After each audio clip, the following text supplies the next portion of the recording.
an iodine deficiency, or about iodine deficiency, period. Ladies and gentlemen, there are a lot of things that we have medically wrong with us. All the stuff in the air, our day-to-day lives, cause various things in our blood work to go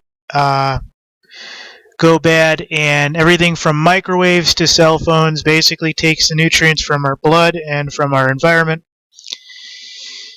And we're always bombarded by various radio waves and everything else. So it's no surprise that we have all sorts of different deficiencies. And how do they treat them? They don't treat them for the deficiency. Oh no, that would be smart people thinking. If you're gaining weight, they give you a weight loss pill. If you're irritable, they give you, something for that. If you can't go to the bathroom, there's a pill for that, but they don't dare try to actually cure you. Why? There's no business in it.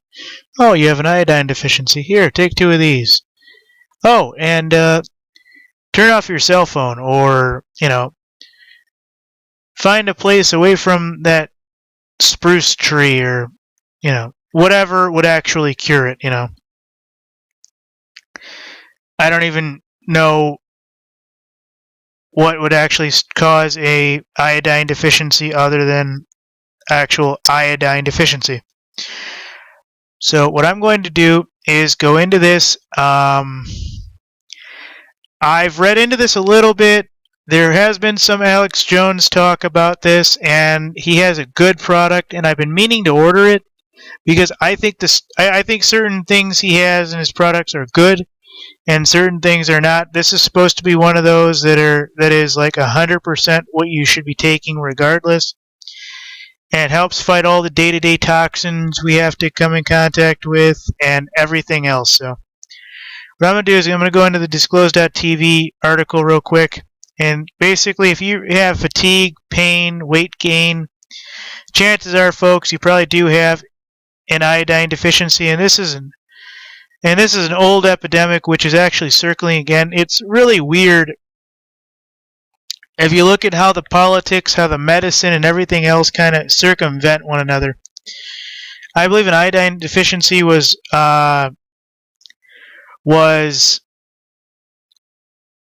going around in like the 1860s, and our politics today against the natives of our land is like the 1860s. Well, everything around like the 1820s, 1830s.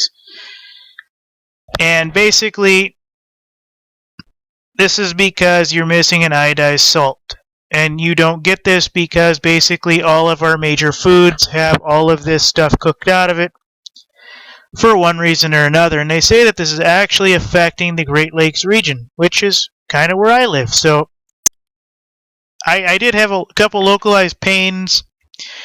I imagine if I got an iodine OTC, it probably would do better things. I've heard it tastes weird. But a couple drops, and I've heard you feel better than you've ever felt in your life. This is not some spokesman or something like that. I have real reason to believe that this is actually affecting us. Everything we put into our environment comes out of it, folks. One of the main roles of the mineral iodine is to help manufacture thyroid hormones. And once upon a time in America, especially the Great Lake region, again, there were many cases of goiter and a large thyroid gland caused by iodine deficiency. Iodine goiter story had a happy ending, however. Manufacturing began of iodized salt. After that, goiters in the U.S. mostly disappeared. And now it's coming back. And supposedly goiters with it.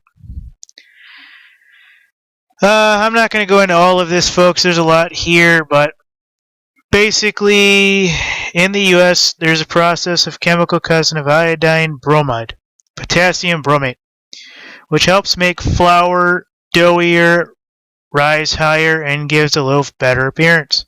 The bromide is a double-edged sword. Not only has it replaced iodine, it may block the activity of iodine. That's also true for two more of the iodine's cousins, chlorine and fluoride. Notice that, folks? Fluoride blocks iodine. What do they have in the water? Fluoride. You see a reason for this? Yep. And remember, if it's in the water, folks, it's in the air you breathe in small amounts.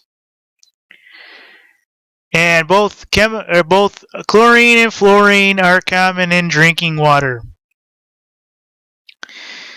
I'm not going to go into most of this, but you really should know that the International Agency of Research on Cancers classified potassium bromate as a class 2B carcinogen. In other words, folks, the shit that's in our drinking water is killing us and is a class 2B carcinogen by the International Agency of Research. It's still legal in the U.S., although in 1999 the Center for Science and Public Interest, CSPI, petitioned the FDA to ban it, and they never did. But they use it on laboratory animals. So, and basically this comes up with the same idea that people who eat more salt tend to live longer. Eat less salt, you die? Well, who knows? It's a 50-50, of course. I don't want to go into this. There's a lot here, folks. I mean, there is a lot. And I don't actually see a lot of information in the way that I want to describe it to you. But basically, they recommend 6 to 12 milligrams a day. And basically, this comes to about 1,500 micrograms. And I don't drink straight iodine. That'd be horrible. I'm sure it would probably kill you. Get the OTC stuff from your local store. And then find something that you can agree on is going to help you in the long run. So this is something they're saying leads to more centurions in the island of Okinawa because there's less other things that affect them. They have more salt, more iodine they consume, and that's why they're able to live to 80 to about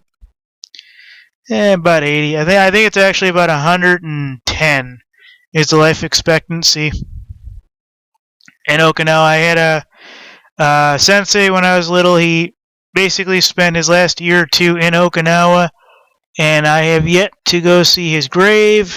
It has always been on my mind to go see it, and I'm afraid when I finally get there, it's probably going to be a shopping mall or something. But basically, this goes into everything, folks, and I don't see a long list of good information here. I mean, this just goes into some history and stuff, and it doesn't really tell you what it should be blocking and what it doesn't. So, I mean, you can see as for yourself. I mean, it is what it is, and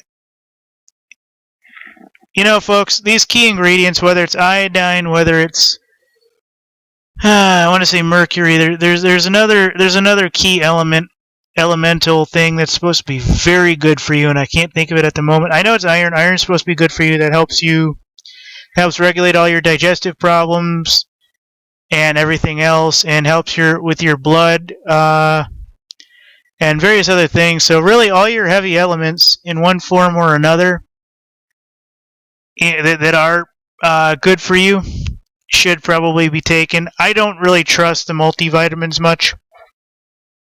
I never have. The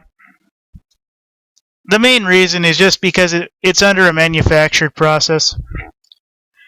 I mean, you can take calcium through the roof and have no benefit from it because it may be a form of calcium that your body can't absorb, or this or that. I happen to take an HTP every once in a while. When I do that, I notice my stomach fat is leaner. I notice I'm going to the bathroom more. I notice I'm calmer. I'm more relaxed. And that's actually very good. Problem is, I take it too much and my kidneys start hurting. So it has to be something with that. And so I can't be taking that all the time, especially with my medical history and my family having renal cancer. So I got to watch what I'm starting to eat and everything else. So thanks, guys.